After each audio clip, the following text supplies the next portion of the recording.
today we're going to ask a new question. You know, all the other parenting approaches want to talk to you about how to get your kids to do stuff. And we're going to ask a new question that I think will be much more helpful and healthy for your family. Welcome to the Art of Raising Humans.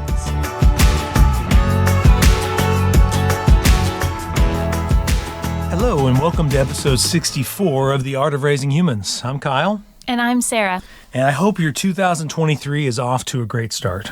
Yes. That'd be great, wouldn't it Yeah. be? So good. I hope everything's going great in 2023. You should be hearing this sometime at the end of January. Sarah and I have some really exciting opportunities coming up soon. We hope to be, once we get some video capability going up, which we have an office now. We're still recording this in the closet. Yeah. You know? So for those you don't know. Haven't gotten there yet. No, we're in a master closet. We're looking at all our clothes. Some of them are hung up, some are not. I think more of mine aren't. Mine are all hung up, thank you. So I think more of yours are hung up than mine. And we're just looking at clothes as we talk. But we do have a space near the office that we're going to be recording hopefully soon in the near future with some video capability. It'd be real fun to see. So you can see us on YouTube and all that stuff, see our interactions. It can be much more of a connection for us and the listeners, okay? So what we wanted to do in 2023 is I really wanted to take the first several podcasts, Sarah, and us to kind of touch upon some fundamental truths that we buy into about parenting. Yeah, I love that. Because it's the beginning of the year and you're sort of you're thinking about your year. Some people set goals at this time, and you're starting the year with some intentionality, and parenting is one of those roles. And so you're thinking, all right, where do I want to, what mindset do I want to have when approaching my kids and going forward this year? Yeah. So I think when you start with those big truths and then grow whatever techniques you're going to use, or whatever, if they grow from there, then they're going to be healthier. They're going to be more sustainable. They're going to be more helpful, to you and your kids. At least for me, when I was kind of thinking a little differently than how I had been thinking about children and how to help them grow up and be, raise these humans, there are times you question or you think, okay, wait, is this all right? And that foundation has been really helpful to go back to go, okay, this is what I believe. This is what I think. This is what I understand. Because parenting is a hard thing, and you don't always have complete certainty, and moments come up or your kid does something and you think, oh no, I'm failing or I'm messing this up or they're, what's going on here? And just having that strong foundation to come back to and then go back out from it has been very helpful to me. Yeah. Especially since it's new from where I was. Well said. Well, and there was a long time where you and I were working with kids, me in the school system and you at an agency helping families. Where we worked with a lot of kids that we still were working from an old set of ways of seeing the world. And this has been a transition over time for us. And it was an old set of truths that when I look back, those things we believed actually, lots of those weren't actually true, And one of those concepts being that I think is foundational is I think you and I would agree that we believe that everybody has free will. Yeah. All right. So for everyone listening, that is a foundational truth that you and I are coming from. So what does having free will mean? Sure, you can lock someone away in a little pin or society, we've done that we have thousands of years of trying to do that. But ultimately the person has choices and they're a whole being, a whole person, and they have value and choices. Yeah. Do you remember in our master's program, we read a book called Man's Search for Meaning by Viktor Frankl? Yes, that's what, And Viktor Frankl was a Jewish person who was put in one of the concentration camps. That's what I meant when I was thinking of locking someone away. And I'm thinking Viktor Frankl talked about how he was still free. Yeah, even though he was stripped of everything, right? You would think that's not a free person. And he noticed that as soon as people gave up that idea that they were free, as soon as they bought into that they were no longer free, that the Nazis they would die not much longer because they found no meaning. They found like life was meaningless and purposeless because they had no self-determination. They had no free will to change their circumstances, right? Yeah. But he found like in his mind, he could always be free. Yes. Yeah, and there's lots of good movies kind of with that same of course, same kind of theme. Where you see people thriving in situations where from the external world, a lot of their freedom has been, shut down, but they have this freedom inside. Yeah. And those are the people who live through and survive those really, really horrible conditions. So the weird thing is we loved that book and we loved those movies, but I'd never applied it to kids. I think because they're smaller and they're weaker than me. So Yeah. there's a sense of I can make them do stuff. I can like pick them up and move them if I need to. And even almost it's like your job. Yeah, that's true. I mean, you have this little baby, they're born, and now Yeah. here's your job. Go make them into something. Yeah. And that's where you see a lot of parents, we base a lot of our identity or success rate on how our children are doing. Yeah. Sometimes even though you have the straight A kid, they're actually on an internal world maybe not doing so well. But from the outside, everyone's like, oh, pat you on the back. What a good parent you are. Your kid's making straight A's. Yeah. And so even though we would say we believe in the free will, for some reason we looked at the kid, like you're saying, we thought it was our job to get them to go to sleep, Yeah. to get them to eat their food, Yep. to get them to be kind. Yep. All these things, right? Yep. To get them to say Do well they're in sorry. school. Yes. Yeah. Be kind. I thought it was have my job to friends. get them to be good at soccer. Yeah. Like all these Yes. things. I had to Yeah. get them to be good at these things, right? Yep. And almost implied in that thought is, well, they wouldn't be unless I did get them to Yeah. do it, right? Right. Well, yeah, it reminds me of that puppet master, right? So you'd better go be the right puppet master for your kid and go, move all the little things and make them move and do and be who Yeah. you say they should be. Well, and then I think what's even trickier about it is if I don't get them to do it, then I'm failing, Yes, right? yeah. And I actually feel powerful and capable as a parent when I can get them to do stuff. Yep. And when I can't, that feels gross. I feel like I'm failing. I feel like I'm Kinda- weak. I'm incompetent. The kid who's having that tantrum in the grocery store and all yeah. the judgmental Yes. eyes at the parent, like, Yeah, like, get your kid under oh control. my goodness, what a Yes. lousy parent Yes. you are. Your Exactly. 3-year-old's having Yes. a tantrum. Yes, your face is hilarious when you do that. You act just like so. But the idea is like, get your kid under control for goodness Yeah. sakes, right? So you and I, even though we had our master's degrees, we've been working with kids, I think that was still in our head. It was like, oh, how does this parent get the kid to do that, right? So the parent doesn't want the kid to be on the phone so much. How do they get them to do that, right? And what I found, Sarah, is then it almost seems like you can justify almost anything you do to that kid as long as the outcome is you got them to do it. It worked. Yeah. I mean, I would have parents say, well, I tried to use your other techniques to try to get him to do his homework, and he wouldn't do it until I slapped him in the back of the head. And then when I did it, he got his work done. Yeah. Yep. And it was like the parent was and like, then you that even works. have other parents come up and going, okay, hey, your kid does this. How Yeah. did you get them to do that? Exactly. And they'll Yes, hand that's out their, good. well, this is what I had to Yeah, do, yeah, or this yeah, is yeah. what I did. And Yeah. you pass around those. Well, even going back to our last podcast or the one on consequence, like that's a big question. A lot of parents who come to us and they switch their parenting, one of the first questions other parents ask is, what are the consequences they recommend? So there's some way, there's this magical thing, this magical consequence you're going to do, or a magical way you're going to act that's going to get them to do it. Yes, Right. yes. So I hope everyone's who's hearing can get this, understand this idea. Do you identify with that? Yeah, Is that yeah, how yeah, you yeah. I feel like that's pretty normal. And can understand the idea of that space is just unhealthy. And what I mean by that space is just that sentence. I mean, Sarah, one of the biggest aha moments for me, you talked about one you had last podcast, but was when Dr. Becky Bailey from Conscious Discipline, when I was at her conference learning this, and she was talking about how almost every parenting approach is asking one question: how do I get my kid to do what I want them to do?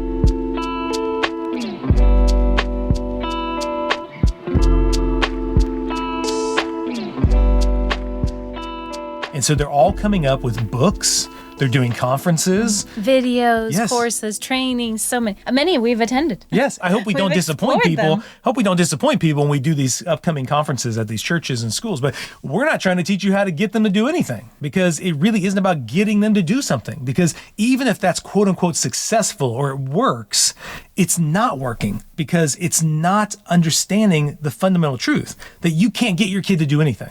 Okay, that everything your kid does is a choice that kid is making to do. And you actually want it to be their choice. Yes, yeah. Because if people are coerced or managed into doing something, that won't last long term. It's if it comes from something inside of them, that's sustainable. Completely. And then also I find when you're trying to get them to do stuff, Sarah, that definitely leads into more power struggles with your kid. Yeah. Because the kid doesn't think you're supporting them. The kid thinks you're trying to make them do something, right? Yeah. And I know what you want me to do. Some kids are very amiable and they're like, cool, make me do it. Get me to do it. And what's sad about that kid is lots of those kids grow up and they're like, who's going to get me to do it now? Yeah. I need someone else to get me to do it, right? Or they even find people and then they Yeah. really don't live their life. They even date people or they're Yes, in it's true. constant true. relationship Yeah, with their people marriages, yep. who are just going to manage their lives Yes, for them. and get them to do that too. And we all kind of know those Yeah. adults, and we think, oh, that's kind of sad. I know there are wives or husbands listening to this podcast now who they've thought at times in their marriage that their spouse is just another child. Another child, they have to get them to do something, right? And that's a common thing where the parents sometimes will joke. A mother will come in and talk about how she's got 3 sons when really she only has 2 sons, but she's referring to the husband because she's got to get him to go out and, spend time with the kids or get him. So very much is this like babying or this, like I'm having to parent this other adult, right? Right. It's because I bought into this idea that I actually can. And I think, Sarah, what was tricky for me when I first heard it was powerful was at times I believe I have gotten people to do stuff, with my force of will or I've been intimidating enough. Especially those people with strong personalities. Yes. They're like, oh, this does work. I'm thinking in our American culture, I remember one time when I went overseas to Thailand, I was over there for 2 months on a missions trip. And when I came back from that trip, when we got into California, Los Angeles, it was just such a different atmosphere because all these people were yelling at the airport. And you could see, I didn't know this back then, but everybody was trying to get everybody else to do stuff, right? So they were trying to get the people at the airline to change their flight. Or it was a lot at schools, a school counselor, you'd have parents who wanted changes and they were going to get the principal to change that, Yeah. So even in our culture, we think we are doing that. We think if I just get mad enough, yell enough, get intimidated enough, threaten enough, I will make change happen. Right. Right. So then we start to believe that, it is a fundamental truth. You have to get people to do stuff. But if we all believe, anyone who's listening, if you believe in free will, which Sarah and I do, then that's not something we can do.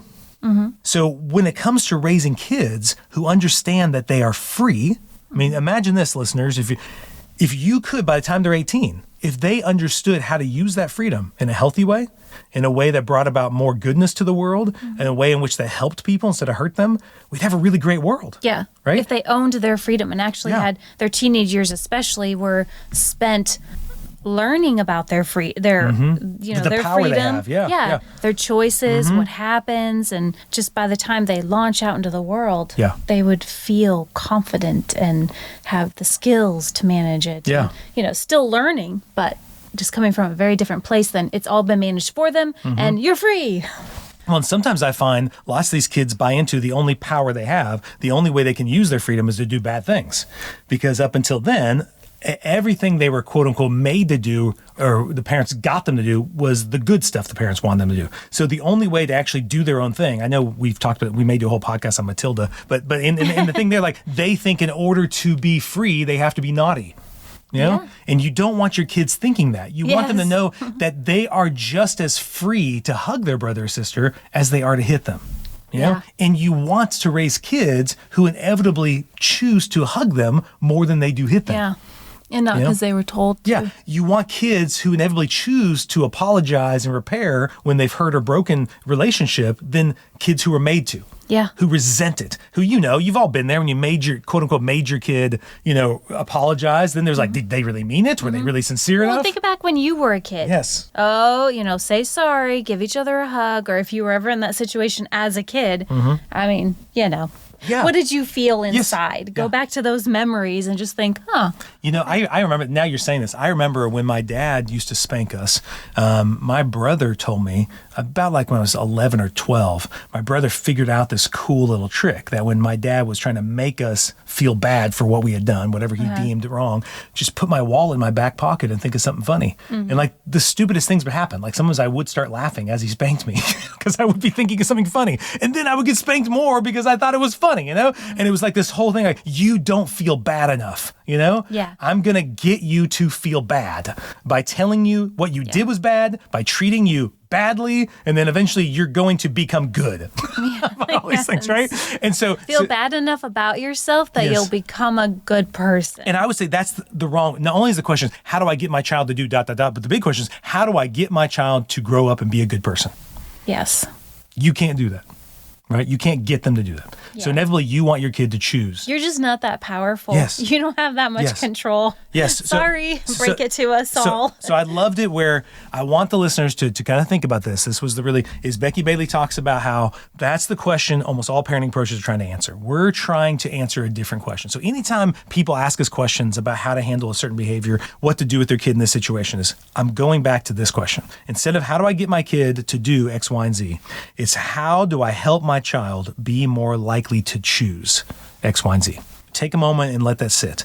Instead of getting your kid to do something, you're helping your child to choose this outcome, right? So you're coming alongside them, you're supporting them, you're hand in hand creating a different outcome, and inevitably, who gets the credit for it? They do. Yes. Because they chose it. Who gets to feel that this intrinsic reward that comes from it? Like instead of making the kid go mow the lawn, when you help the kid choose to do it, then when the kid does it, the kid gets to go, that felt good. Yeah. I'm glad I got to help, And wow, that's so different than Yes. go mow the lawn, or you can't go, you're grounded until Yes, you mow the lawn. completely different. Something like that. We've the all kid's been gonna be there. like, fine, I got it done. Yes. Or they go out and mow the lawn and then they get that. Yeah. We've all been there where it's like, oh, I just did that. It feels completely different. Yeah. Look at that. Yeah. I chose it. I don't remember how many times my mom would say, hey, would you do this? Because it would mean a lot to me because I really wanted it done. And when I did those things, it felt good. Hey, Mom, I got that done for you. Yeah. But if my mom or dad said, you get that done now or else, the whole time you're like, I'd just be like grumbling and griping and like, God, I want to hang out with my friends. This is so dumb. And the whole time you're not thinking about how helpful it is to them. You're just thinking like, God, I wish I had control of my own life. I can't wait to get out of here and become an adult. Yeah. Yeah. And so I feel like it causes this constant turmoil in the kid where the kid wants to grow up and be an adult so they can quote unquote be free, even though they're already free.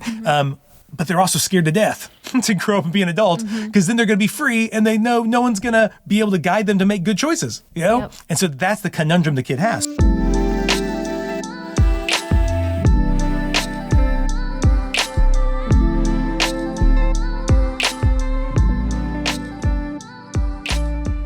So when you're asking this different question, just inherent in the question, if you and your spouse were to sit down and say, hey, how do we help Alex be more likely to choose X, Y, and Z? It starts you out in a better part of your brain, a part of your brain that's looking for solutions.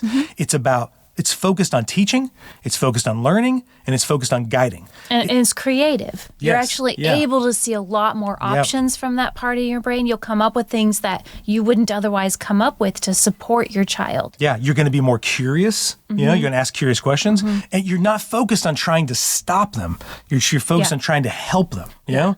The place in our brain when we're in resistance, I've got to push against my child versus let's head somewhere. It just feels very different. Your brain engages that situation different. A situation of I got to shove this versus let's go here works differently. And in relationship, it's going to work differently with your child to say, let's go here versus let me push you out this direction. I'm curious. I was thinking, Sarah, I wonder if listeners, maybe doing it with their kids initially is too scary. Maybe letting go of this idea of how do we get our kids to do it is hard to do. It might be too scary. Maybe they could start initially. I think it'd be interesting because I think I did this with you, is start noticing how do I think about things in our marriage? When I get upset at you or you're doing things I don't like, do I think to myself, how do I get Sarah to do this other thing? And I think sometimes I did.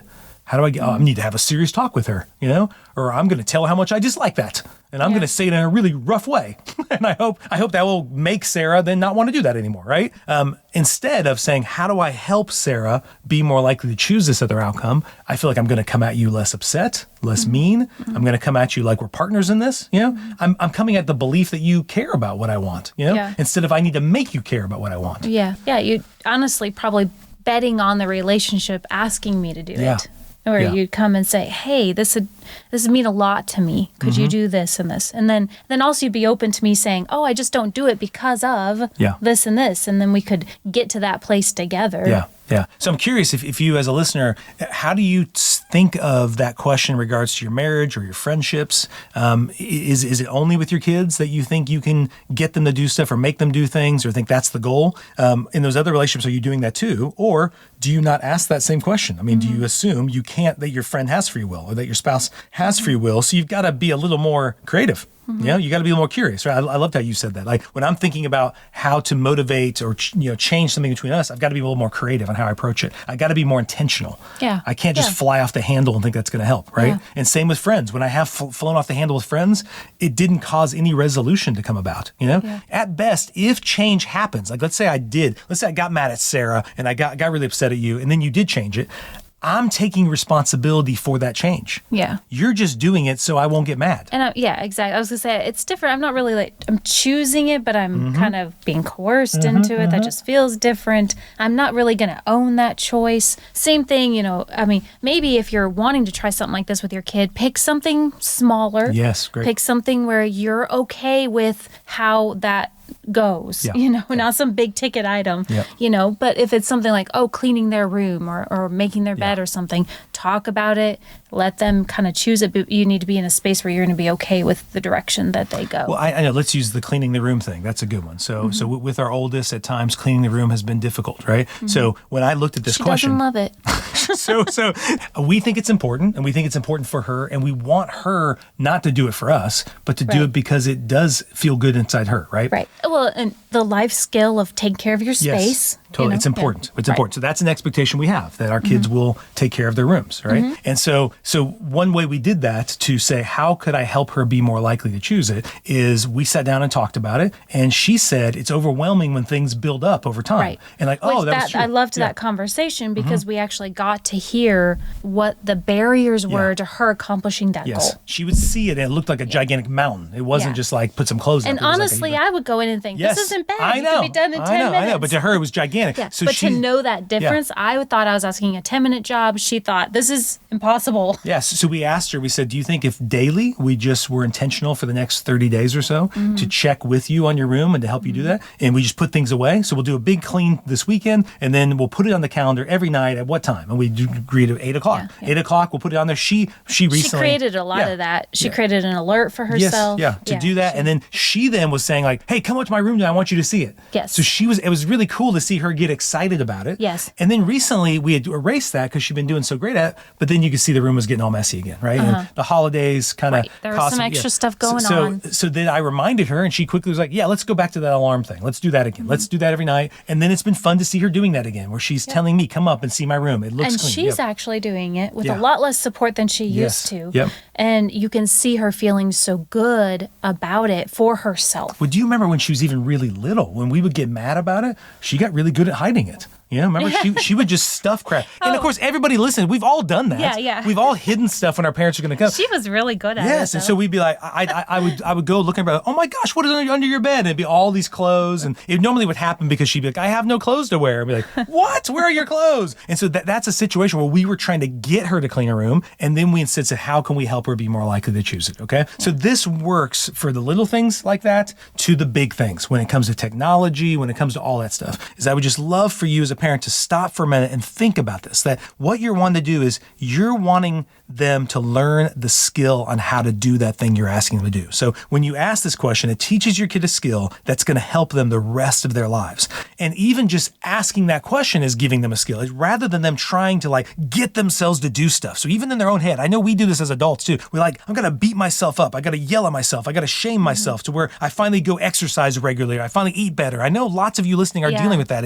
We want to give a different voice to our kids in their head. And that voice is, rather than them trying to get themselves to do something, they start asking questions like, how can I help myself be more likely to make that better choice? Yeah. And that's really the gift overall we want to hand to our kids. Yeah. If I want to create an exercise, this is what I'm going to do, then I could be like, I'm terrible. I slept in again. Yeah. And, Why am I such an idiot? I'm so lazy. That's why I'm so lazy. Why am I not motivated enough? Yeah. My other friend, he's so disciplined. I stink at this. Yeah. Versus, I'm going to ask my friend to go with me. If I know they're going to meet me every morning, I'll be excited to do that. Or, we come up with ways to get ourselves into a different space mentally and then be like, okay, now I want to choose this. Yeah. So we want to hit upon this fundamental truth. Start parenting from the idea that you have free will and so do your kids. And so from that free will, let's start asking questions that actually help grow that truth within our family, which is we're not getting people to do anything. Okay. I'm not getting my wife to do anything. I'm not getting my kids to do anything. Instead, I'm going to help and support you to be able to choose that thing that I'm wanting you to choose. Okay. And so this starts as young as 1 year old, you know? I mean, there's all types of ways kids are expressing their choice, and all types of ways you can talk to them and think of this, but just want you to really just notice that. What question are you asking yourself? Is it different in your marriage? Is it different in your friendships? Yeah. And then try it in these little ways that we pointed out. Yeah, I think it just coming from that mindset, if you just make the shift mentally of, I'm not getting them to, if you just get away from those things, you'll approach them just naturally with a different energy, a different facial expressions, all of that. They'll just be, and they will feel that in the relationship, and you'll be able to go together. I was thinking an easy step parents could do is just even start with, how do I help myself be more likely to choose to be this parent I want to be? That could be one too, right? How do I help myself be that? Well, how do you help? You buy a book or you listen to this podcast because it's going to help you a lot. Put little notes on the wall that you read every day. Yeah, all that kind of stuff. Or reach out for help. You could always reach out to us if you needed help. All that kind of. So how could you help yourself be that parent you want to be? So I hope this was a question to help I hope these last 4 particularly have been really helpful in kind of grounding you to what you want 2023 to look like and the kind of parent you want to be going into this year. And please share this, comment on it. Definitely put your 5-star reviews. We love all that stuff. Let us know if there's other topics you want us to discuss, and hope your new year is going well. Thanks for listening. The Art of Raising Humans podcast should not be considered or used as counseling, but for educational purposes only.